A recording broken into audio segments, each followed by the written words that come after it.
From the students of Penn State Meteorology, here is your Penn State Campus Weather Service forecast. Good evening, I'm student meteorologist Jake Sorber bringing you your CNET forecast. I have good news and bad news as far as the weather goes. The good news is it's going to warm up a little bit this week with highs getting into the low and middle 50s. But the bad news is it's going to be a rainy, wet, soggy week for the remainder of the week until we get up towards the weekend, where we have a chance to see fairer weather before Easter Sunday rolls around. We're looking behind me now at a beautiful sky over Beaver Stadium, not a cloud in the sky, and we're going to have to enjoy this before those clouds move in later on tonight ahead of that precipitation. Currently, we're sitting right at about 45 degrees here in State College with winds out of the south-southeast at 9 miles per hour. So looking at the rest of the temperatures in the regions around State College, Sealing Grove, you're currently sitting at 48 degrees, Williamsport, 49 degrees, and Johnstown, you're the coldest spot in the state right now, sitting at 37 degrees. And as we look at the rest of the state, actually Philadelphia isn't the warmest spot in the state right now. Rather, it's Erie, Pennsylvania at 51 degrees, which is rather surprising because usually Philly does hold that warmest spot in the state record, if you will. So looking forward at our current satellite, we can see that there's really not a cloud in the sky. And actually, you might be inclined to think that the radar imagery is broken right now, but indeed it isn't, because you can see some clouds popping up in the Laurel Highlands and over here off to the left of the screen.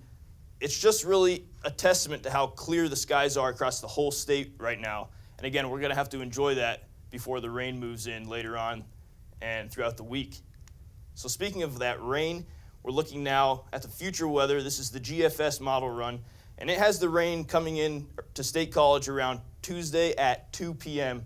in the afternoon, and it's going to continue to rain, unfortunately, throughout most of the week as we go here Wednesday at midnight. Then going forward in time, we see it's still raining by Thursday at 4:30 a.m., but then we do get a little bit of a break as the rain moves out for a little while Thursday afternoon, but then it does return, unfortunately, by Thursday at 2 p.m. And then we're going to see that rain continue going into Friday morning at 7 a.m., and then it's going to move out, and we're actually going to see the sunshine by Friday evening going into Saturday morning. So looking now at our forecast for tonight, we're going to expect a low of 36 degrees, and the clouds are going to be gathering overnight as that precipitation approaches us, and the winds are going to change out of the southwest at 5 miles per hour. And looking at tomorrow, the high tomorrow is going to be 38 degrees, but it's going to be rainy. So we're going to have a cold rain falling. It's going to be really a miserable day, if you would ask me. And winds are going to be blowing out of the south at 5 to 10 miles per hour. So now let's transition and look at our 7-day forecast. So the first thing we see is that rain throughout the week, Tuesday, Wednesday, Thursday, and Friday. Every one of those days has some sort of rain forecasted for it. But then we get into Saturday, Easter Sunday, and Monday, and we do have a chance to see that cloud popping out at various times over the course of those 3 days. From the Penn State Campus Weather Service, I'm student meteorologist Jake Sorber. Have a great evening.